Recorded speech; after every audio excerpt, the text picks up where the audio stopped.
So guys, atong solar panel. Yan. 550 watts, 2 pieces. Yan, 2 pieces guys. Yan, install natin ito sa bahay para libre kuryente na yung ating TV. Yan yung ating TV guys, pagugulo. Yan. Drive natin ito sa solar yan. Meron din tayong dalawang battery guys, 4 na battery pang motor. Power center tayo. Brand new po ito guys. Brand new ito. Itong date na may date po ito. Kung kailan ito na gawa. Ayan. Nasaan na yung date. Ayan. Ayan yung kanyang date nya. July 18, 2024.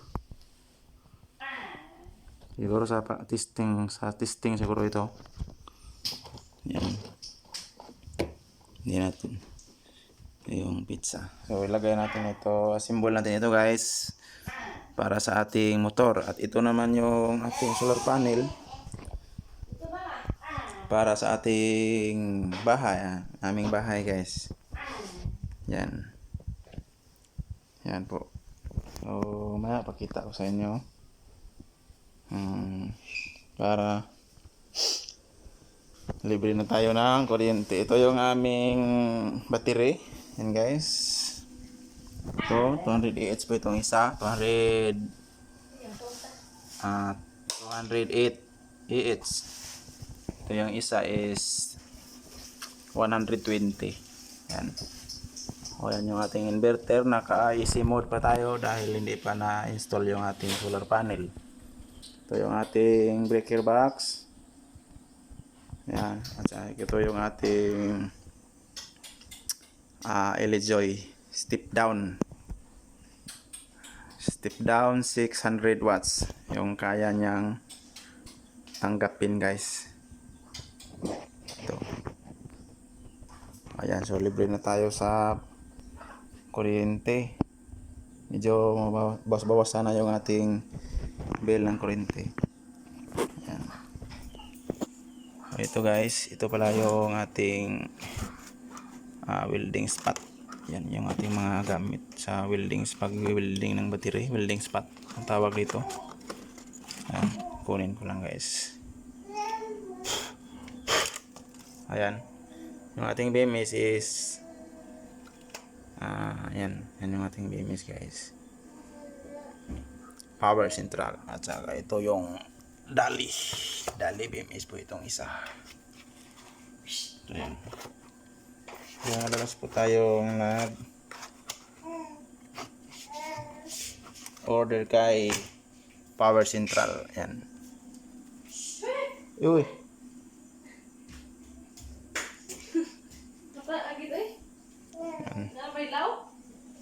Yan po guys.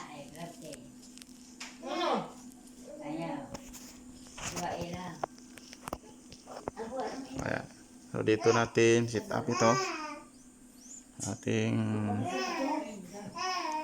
medyo magulo pa yung ating wiring guys dahil wala pa tayong paglalagyang mga gamit. Yan yung ating mga gamit. Ipisuhay pa natin. Pull out. Yan nag-operate.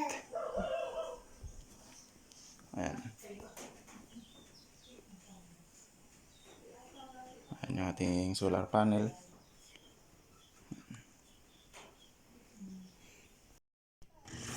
Yan guys, install tayo ng solar guys, panel.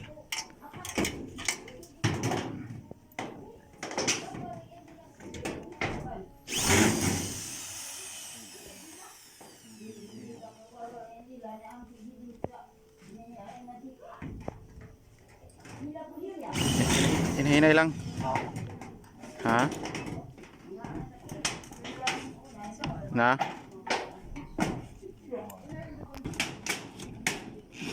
Ikuan sa isang itsaron ni mo sirit. Biraha Kim. Na. Sige, lagi na. Balaw ni Superman. Nalukusan na po. Lain nagbaho ang harag ako pangingiringan sa Yan guys, yung ating solar panel. 2 pieces, 500 watts, 550 watts, total of 1,100 watts. Yung ating solar panel. Yan. Yan yung ating wire.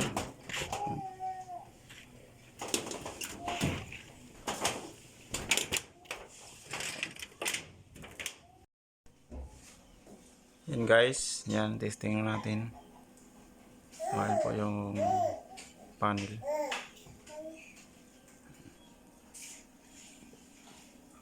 So, isa lang muna yung tinesting natin guys.